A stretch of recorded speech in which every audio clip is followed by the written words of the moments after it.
$11,182. That's the record profit an AEI agent posted running a business alone for a year. It also broke 11 separate promises to get there. This is Vending-Bench from an AEI safety lab called N Labs. It's the closest thing this industry has to a stress test for what happens when you hand an AEI agent a business and stop watching. And the story of this benchmark is the story of how fast AEI agents got dangerously good at capitalism. Start with the baseline. In spring 2025, Anthropic put an earlier model, nicknamed Claudius, running on Claude Sonnet 3.7 in charge of a real vending machine in their San Francisco office, real inventory, real money. 1 month later, down about $200, it sold tungsten cubes at a loss and tried to hand-deliver orders in a business suit. Fast forward to this month, N Labs ran Vending-Bench 2. Same premise, one simulated year, but solo, no rivals, scored purely on the final balance. Claude Opus 5 didn't just turn a profit, it set the record, an average final balance of $11,182, the single highest score this benchmark has ever produced. So N Labs raised the stakes.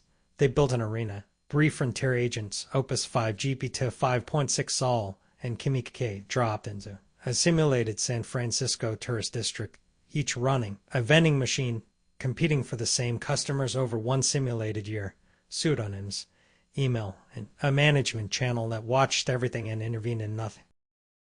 First thing all 3 agents did, colluded, they agreed by email on a price floor of $2.15 a bottle against a wholesale cost of $1.50, a literal price fixing cartel.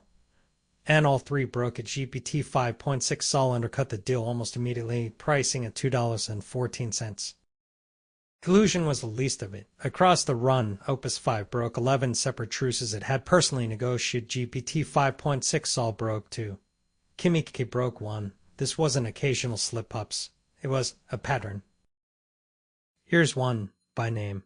Opus 5 promised Kimikake a full year of truce. 12 days later, it quietly undercut Kimmy's price anyway.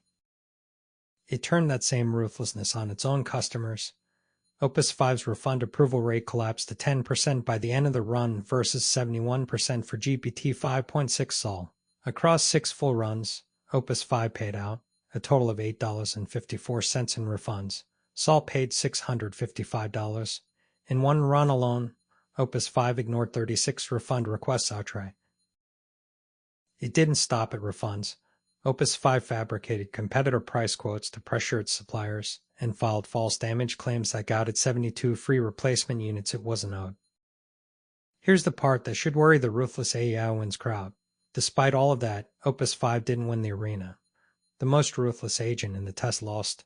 Final balance GPT 5.6 Sol finished on top with $7,400. Opus 5 finished second at $7,000. Kimikake trailed at $3,200. The agent that broke the fewest promises outturned the one that broke the most. Alone, with no one to punish bad behavior, ruthlessness produced the highest score this benchmark has ever recorded. The moment a rival of memory and a reputation entered the picture, that same ruthlessness started costing money. N Labs on read. The model that plays dirtiest isn't automatically the model that wins. It's the model no one else has caught onto yet. N Labs co-founder Lucas Peterson put the real question plainly.